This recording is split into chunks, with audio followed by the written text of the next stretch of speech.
সবাই বলছে তাকে রোড ম্যাপ দেন, উনি বিদেশি মাধ্যমকে বলছেন এই সময় হতে পারে। এটার কি মানে দাঁড়ালো? এ তো রোড ম্যাপ নয়, this is not a declaration, election schedule তো এটা না। তাহলে এইভাবেই নির্বাচনটা হচ্ছে এই বছরের মধ্যেই, তা তো আমি ভাবতে, মানে আমার ভাবাটা বোকামি হবে, নাও হতে পারে এটা। বরঞ্চ উনি আমাকে একটা গাইডলাইন দিলেন বা একটা পথ নির্দেশিকা বলি আমি, পথ নকশানা দিলেন, যাতে আমি একটু শান্ত থাকি, এরকম মনে হচ্ছে আমার কাছে। 6 মাসের মধ্যে উনি ইলেকশন করবেন। যে আমি যদি জিজ্ঞেস করি 4টা প্রদেশের যে প্রস্তাব তারা দিয়েছেন, do they mean it for now? জানি না তো। 4টা প্রদেশ গড়ে তারপরে নির্বাচন করতে পারবেন? তার মানে কিন্তু দাঁড়াচ্ছে, খেয়াল করেন, এইটা আর আপনার ওই যে ইউনিটারি গভর্নমেন্ট থাকতেছে না তো, এটা যা ফেডারেল গভর্নমেন্ট হয়ে যাচ্ছে 4টা প্রদেশ যদি করেন। তাহলে 4টা প্রদেশের প্রস্তাব এখন দিলেন কেন? আপনার একটা লক্ষ্য তো আছে, আমি কিন্তু বুঝতে পারছি না এটা। ঠিক এইরকম এমন কিছু কিছু প্রস্তাব তারা দিচ্ছেন যেটা কোনো মতেই ডিসেম্বর কেন, সামনের বছর জুনের মধ্যেও বাস্তবায়িত করা যাবে না। এখন যদি ওনারা বলতেন যে ওই যে বলেছে একটা কথা, আসিফ নজরুল বলে না, স্বল্প মেয়াদি, মধ্যমেয়াদী, দীর্ঘমেয়াদী, তাদেরকে এই 3 মেয়াদে সাজেশন দিতে কে বলেছে? যদি তারা দেয় তাহলে বলবে যে এইভাবে দিচ্ছি, এই আমাদের স্বল্পমেয়াদী প্রস্তাব, এই আবার মধ্যমেয়াদী, এই আমাদের দীর্ঘমেয়াদী। আমি তো কনফিউজ করছি, কে কোনটা নিয়ে বিতর্ক লাগাবে সেটা তো জানি না। এবং এই যে বাইক্যামেরাল লেজিসলেচার নিয়ে তো আমাদের মধ্যে আলোচনা চলছেই। তারপরে আপনার প্রপোর্শনের ভোট, মানে ওই যে সংখ্যানুপাতিক, এটা নিয়ে আমাদের মধ্যে চলছেই। এগুলো থেকে আমি মনে করি যে বিষয়টা বেশ অনিশ্চয়তার মধ্যে আছে। ওনার বলা উচিত এইটুকু সংস্কার আমি করব এই সময়ের মধ্যে, এত তারিখে নির্বাচন করব। না হলে সবচেয়ে বড় সমস্যা কি দেখেন, এই গভর্নমেন্ট কোনো ভালো কাজ করে যদি তারও পক্ষে দাঁড়াবার লোক নয় আপনার, এই গভর্নমেন্ট কোনো খারাপ কাজ করে তার বিরোধিতা যে করবে সেটা রক্ষা করবার লোক নেই। যদি কোনো কারণে অপোজিশন বিক্ষুব্ধ হয়ে একটা কর্মসূচি দেয়, পুলিশও বলে যে ঠেকাবে, তার কোনো গ্যারান্টি আছে? এই পুলিশ কী করছে? What is this government? তারা বোঝা উচিত তাদের পায়ের তলে তো কিছু নাই, কেবলমাত্র জনগণের একটা স্বতঃস্ফূর্ত ভাসমান সমর্থন।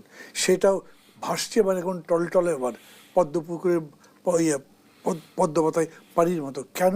জিনিসের দাম বেশি, চাকরি হয়নি, ল অ্যান্ড অর্ডার খারাপ হয়ে যাচ্ছে, সব দিকে একটা সংশয় তৈরি হচ্ছে, মানুষের মধ্যে ভয়ের চাষ হচ্ছে।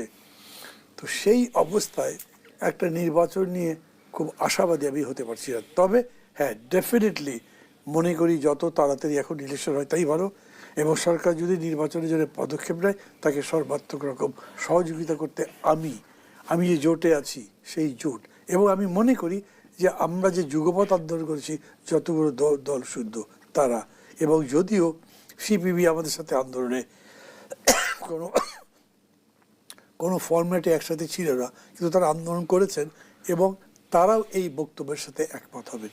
তো একটা গভর্নমেন্ট কী চায় বলেন, যার কোনো দল নাই, যার কোনো ভবিষ্যৎ প্ল্যানিং নাই, তাকে সবাই সাপোর্ট করছে, তারপরে কংক্রিট হতে পারবেন না কেন? এত অ্যাবস্ট্রাক্ট কথা বলতে হবে কেন? সেই কারণেই আমি মনে করি এটা অ্যাবসলিউটলি অ্যাবস্ট্রাক্ট একটা বিষয়ের মধ্যে আছে।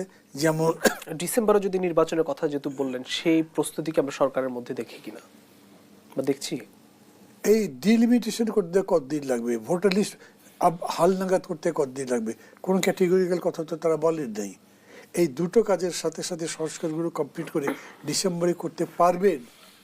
মানে আমি তো দেখছি ধরেন অলরেডি ফেব্রুয়ারি মাস পার হয়ে যাচ্ছে, তো এরপরে এই ডায়ালগ যেটা হবে সংস্কারের জন্যে, সেটা নিষ্পত্তি কয় মাসে কীভাবে হবে? নাকি এরকমভাবে একটা দুটো সেশন করে বলবে যে হ্যাঁ আমাদের এই ব্যাপারে ঐক্যবদ্ধ হয়েছে, যদিও কেউই বলেন এই ঐক্যবদ্ধর কথা, এরকম করে ফেলবেন নাকি? আমি গোটা দিনের বৈঠকে বসলাম, এই যে উনি ডেকেছিলেন ইউনুস সাহেব, ওই বঙ্গভবন, তার না দুটো তিনটে জায়গায় আলাদা আলাদা করে ডেকেছেন। উনি নিজের কথা বললেন, আমরা আমাদের কথা বললাম, তারপরে আসিফ নজরুল বা কেউ এসে বললেন এই ব্যাপারে আমাদের ঐক্যবদ্ধ হয়েছে। এরকম আলোচনা হয় নাই। মানে এটা হলো যে আগে থেকে হোমওয়ার্ক করা থাকলে আপনি রেডি করেছেন যে এই ব্যাপারে ঐক্যবদ্ধ, আপনি বলে দিলেন, কিন্তু আপনি যদি খালি শুনে তারপরে ঐক্যবদ্ধ বলেন, আমারই তো বহু ব্যাপারে ঐক্যবদ্ধ নাই, তারা যেরকম করে বলেছেন, আমি মনে করি এরকম করে ঠিক না। ঠিক এখনকার ব্যাপারে তাই বলছি। তারা যদি এরকম মনে করেন আলোচনার টেবিলে নিয়ে আসবেন, কথাবার্তা বলে তারপর জানিয়ে দেবেন যে এই ব্যাপার। জি, ধন্যবাদ। আমি জনাব রহিন হোসেন প্রিন্স আপনার কাছে আসি। একই রকম প্রশ্ন আসলে নির্বাচন নিয়ে আপনার মধ্যে কোনো দ্বিধা দেখেন কিনা? যেহেতু আর বলি আসলে মান্না ভাই নির্বাচনে যা বলেছে একেবারেই ওইটাই, মানে আমি একমত, এটা নিয়ে নতুন কিছু বলার অপেক্ষা রাখে না। তবুও খালি বললে যে সুনির্দিষ্ট না করা পর্যন্ত কখন নির্বাচন হচ্ছে এইটাকে কি বলবো, এই যে এতদিনের যে কর্মকাণ্ড সরকারের দেখলাম, এই বাস্তবতায় এইটাকে গ্রহণ করা বলেন, বিশ্বাস করার এটার কোনো কারণ আমি দেখছি না। উনি আমাদেরকে না বলতে পারে নির্বাচন কমিশনকে বলুক, নির্বাচন কমিশন তার শিডিউলটা ঘোষণা করলেই অনেক সংকট কিন্তু সমাধানের পথও খুলে যাবে। এটা হচ্ছে প্রথম একেবারে কংক্রিট কথা। দ্বিতীয়ত আমি মনে করি যে ডিসেম্বর কেন, তার আগেই সম্ভব যদি ইচ্ছা করেন।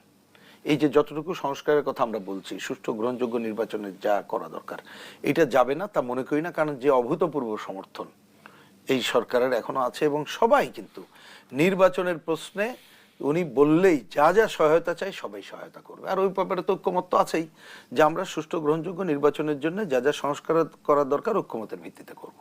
তাইলে আমি কোনো সংকট দেখি না। কিন্তু এখনো পর্যন্ত উনি কেন এটা সুনির্দিষ্ট করে না বলে এই বিশ্বাসযোগ্যতা অর্জন কেন করতে পারছেন না রাজনৈতিক দল এবং অন্য মানুষের কাছ থেকে, সেই প্রশ্নটা কিন্তু রয়ে যাচ্ছে। এবার দ্বিতীয় যেটা বললেন যে এই সাথেই বললে নিয়ন্ত্রণের কথাটাকে আমি একটু অন্যভাবে বলি, যে এই কাজটা যদি উনি সুনির্দিষ্ট না করেন, এবং এই যে নিয়ন্ত্রণহীন তো নানা ক্ষেত্রে আমরা দেখছি, আমি একটু আগেও বললাম যে যা দেখতে পাচ্ছি তাতে উনি যদি কোনো একটা সময় এই নিয়ন্ত্রণহীন পরিবেশ যদি আরো খারাপ জায়গায় যায়, তখন উনি যদি তখন একটা ভালো নির্বাচন আশা করলে সেটি তো একটা সংকটে পড়ে যাবে। আর একটা মনে রাখতে হবে, আমাদের পেছনে তো অনেকগুলো অপশক্তি আছে, পতিত শক্তি আছে না? এই দীর্ঘ অগণতান্ত্রিক শাসন ব্যবস্থা অনেকগুলো ভেতরের অপশক্তি গড়ে উঠেছে। বিদেশি আধিপত্যবাদী সাম্রাজ্যবাদী শক্তি আছে না, যাদের পুরনো বহু মানুষের কাছে সেই ফর্মুলাগুলো আছে, কিন্তু বিরাজনীতিকরণের ধারা, নানা ঘটনার মধ্য দিয়ে এই ধারাকে মানে বিরাজনীতি ধারাকে আরো স্থায়ী করা, এগুলো যে বাদ হয়ে গেছে তেমন তা না। তা সংকট সরকারের যদি কোনো কারণে আরো বেশি দুর্বল অবস্থা হয়, তখন তো তারাই মাথা চাড়া দিয়ে উঠবে, তখন ইচ্ছা করলেও তখন তো আর একটা সংকটে পড়বো আমরা। তা আমরা তো সেটার জন্য প্রস্তুত না, আমরা প্রয়োজনও মনে করছি না, বরঞ্চ হয়তো আর একটা নতুন জটিলতা তৈরি হবে, এটাই। আর নিয়ন্ত্রণের কথা বলছেন, এখন নিয়ন্ত্রণ কোনটা বলবো? যেমন এখন তো প্রতিদিন এই যে বন্ধের দিন, সাপ্তাহিক ছুটির দিনও কিন্তু রাজপথে মানুষ নামছে দাবি নিয়ে। আচ্ছা, ওইটা একটা তো দাবিটা অন্য বিষয়, ওটার এক কথা বলে দিই যে যেটা আমরা বুঝি যে দীর্ঘ এই যে অগণতান্ত্রিক মানে ব্যবস্থায় অনেকে তো দাবি করতে পারে নাই। আর এই সরকার আসার পরে প্রথমে ওই যে সেক্রেটারিয়েটে উঠে গেল সুরসুর করে, তা মনে করলো বললেই হয়তো দাবি আদায় হয়। তাই এগুলো তো কতগুলো সংকট তৈরি হয়েছে। একটা তো বুদ্ধি খুঁজে মানে ফর্মুলা খুঁজে বের করতে হবে যে আমি এখন যতটুকু পারবো না, এটার আমার কাছে চেয়ে লাভ নেই, তবে আমি একটা রিকমেন্ড করে যাব যেটা যৌক্তিক মনে করি সেইটুকুই।